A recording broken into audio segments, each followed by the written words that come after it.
Selamat siang Mbak, silakan duduk. Perkenalkan, saya Amiranda sebagai ahli gizi yang saat ini sedang bertugas. Dengan Mbak siapa? Mbak Nova, Mbak. Oh, baiklah Mbak Nova, ada yang saya bisa bantu Mbak? Oh, begini Mbak, saya kan dianjurkan dari dokter Ya. untuk ahli gizi untuk melakukan diet sehat sesuai dengan kondisi saya sekarang. Oke, apakah Mbak Nova punya surat keterangan dari dokter yang menerangkan kondisi Mbak Nova saat ini? Oh, punya Mbak ini Mbak. Oke, ini ya Mbak. Saya lihat dulu ya Mbak. Oke, baiklah Mbak Nova. Jadi di surat ini menerangkan bahwa Mbak Nova ini tekanan darahnya itu tinggi, yaitu 160/100, yang artinya Mbak Nova ini mengalami hipertensi tingkat 1. Oleh karena itu Mbak Nova dianjurkan untuk menjalani diet rendah garam. Jadi diet rendah garam ini merupakan pengaturan makan dengan pembatasan konsumsi natrium. Nah, konsumsi natrium ini bisa berasal dari garam dapur, penyedap rasa, baking soda, maupun bahan makanan atau makanan yang diawetkan dengan cara pengasinan. Oleh karena itu, tujuan konseling kita hari ini yaitu melakukan diskusi dengan menemukan pemecahan masalahnya yang berkaitan dengan perubah pola makan yang harus Mbak jalankan sesuai dengan diet rendah garam ini. Oleh karena itu, saya harap Mbak Nova ini bersedia untuk bekerja sama dalam keberhasilan proses konseling ini. Sebelumnya, kita akan melakukan pengukuran berat badan dan juga tinggi badan. Selain itu kita akan melakukan tensi ya Mbak. Mari Mbak. Nah, Mbak Nova tadi kan kita sudah melakukan pengukuran, didapatkan hasil untuk berat badannya itu sebesar 45 kilo, kemudian tinggi badan Mbak Nova ini 155 cm, dan hasil IMC-nya yaitu 18,8, yang artinya status gizi Mbak Nova ini masih tergolong normal ya Mbak Nova.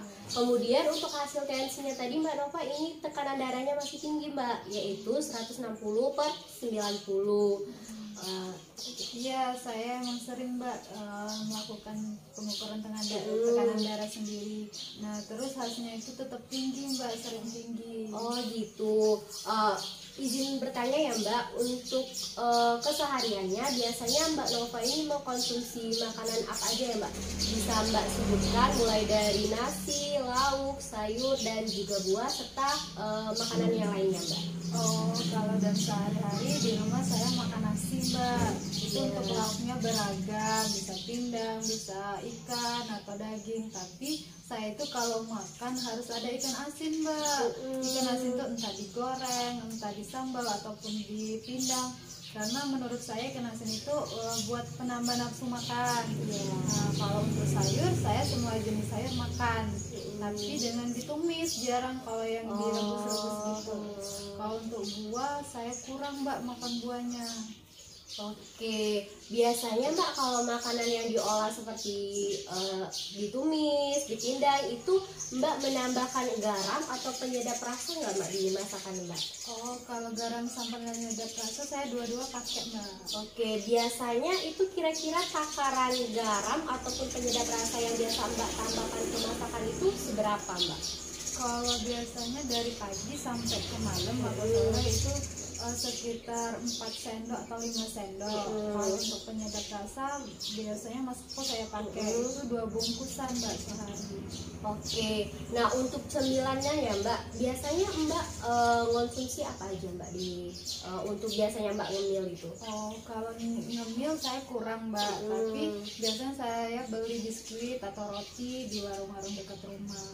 Oke, jadi Mbak berdasarkan hasil penjelasan Mbak tadi mengenai pola makannya, Mbak ini itu kelebihan asupan natrium Mbak. Kelebihan asupan natrium ini dilihat dari seringnya Mbak ini konsumsi garam, penyedap rasa, kemudian Mbak ngemil tadi kan seperti biskuit, roti, dimana biskuit dan roti ini tuh mengandung baking soda Mbak. Kemudian juga seringnya Mbak mengkonsumsi makanan yang diawetkan dengan cara penggaraman seperti contohnya tadi ikan asin.